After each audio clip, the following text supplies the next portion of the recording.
agar bir banda ertalab o'rnidan tursa, uning tani salomat bo'lsa, bola chaqasi tinch bo'lsa, bir kunlik yeydigan taomi bo'lsa, unga dunyo xazinalar kaliti berilibdi dedilar.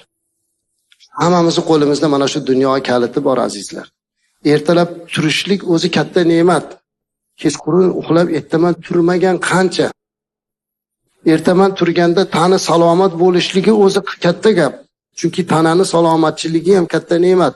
Bola chaqasini tinch bo'lishligi va bir kunlik taom bo'lishligi qanchalik ulug' ne'mat. Agar biz ertalab uyg'onib hayotimizga bir nazar tashlasak, qanchalik darajada Allohning bizga ne'mati ko'pligini ko'ramiz.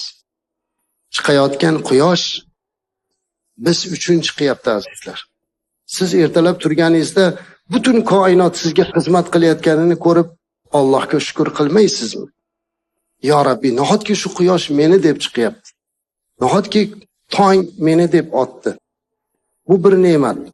Nafas olib chiqarishligimiz bir ne'mat. Bugun biz ertalab tursak, yegan taomimiz bo'lsa, buning uchun qancha shukr qilishimiz. Ana shuning uchun Rasululloh alayhisalom aytibdilar, ertalab turganida tani salomat bo'lsa, bir kunlik yeydigan taomi bo'lsa, bu juda ham katta baxt.